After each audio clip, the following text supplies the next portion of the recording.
make their own judgment. I know we're a week out in an election, and the Clinton people will try to spin these things.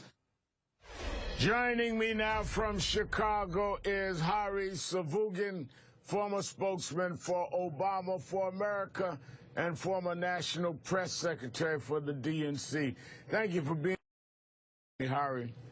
Hi, Reverend. How are you? Good. This comment by Donald Trump that people will stay with me, my supporters, even if I got in the middle of Fifth Avenue and shot somebody or shoot somebody. It's pretty out there even for Donald Trump. Well, I think anything is out. I don't think anything is too out there for Donald Trump. The thing is, you know, who is his audience here? I think for most people, I think, and probably most of the electorate, a general election electorate, see something like that and they're completely turned off and alienated. But in the Republican primary electorate, I think that probably goes over very well. I think it's that kind of stuff that has him in a commanding position in the polls. Well, it doesn't say a lot for his appreciation for the mentality of his supporters, but he also said that he would welcome Michael Bloomberg into the race. Any effect on the current race, you think? Because he says he'd love to see Bloomberg in the race. Yeah, it'd be an all-billionaire race. Listen, I think, you know, if Bloomberg gets into the race, he's going to have to explain in an era of sort of populist anger why a billionaire should be elected president. I think that's going to be the fundamental question for him. I think it's going to be a similar question for Trump, and he seems to have sort of answered it with his anger. But I think in the end, what we're seeing, you know, with a Bloomberg candidacy or potential Bloomberg candidacy is really a result of the polarization of the parties.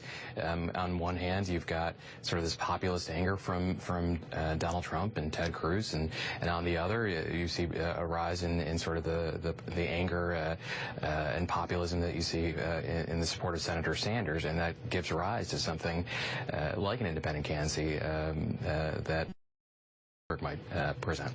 Now, on the other side, we also see Glenn Beck has now come out in support of Ted Cruz. Does that kind of, or is it an attempt to balance out Sarah Palin's endorsement of Donald Trump?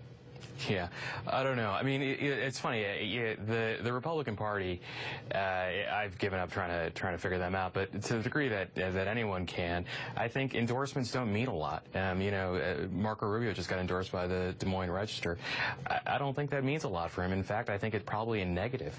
You know, sort of establishment endorsement candidacies aren't really helping, and in fact, I think are going to create some sort of pushback. You know, I think Sarah Palin's endorsement of Trump, again, serves two purposes. For the Republican primary electorate, probably great. For a general election audience, probably terrible. Now, talking about endorsements, Jeb Bush came out with a new political ad featuring his mother, and Donald Trump immediately comes out saying, needing mommy to help him, kind of making this what could be an effective ad for longtime Republican voters kind of backfire with the Trump salvo. Well, the irony there, Reverend Sharpton, is Donald Trump's entire career is based on his daddy helping him. I think that's pretty much the only line that the Bush campaign would offer back, or they should. Now, what about the National Review's attack on Trump? It's a very respected conservative magazine, journal for years. Will it have any impact? Yeah, I think the impact is going to be positive for Donald Trump. Again, I think that, you know, listen, here's the thing with Donald Trump. Donald Trump is the monster that the GOP establishment for the last 7 years under the Obama presidency has raised and fostered, and now it's coming back to eat them. Their vitriol, their anger that they stoked, the brinksmanship that they engaged in, is all coming back at them now in the form of Donald J. Trump. The irony here is the very things that they could use, the very institutions that they could use to discredit him, political leadership and the media, are the institutions that they've spent the last 7 years discrediting.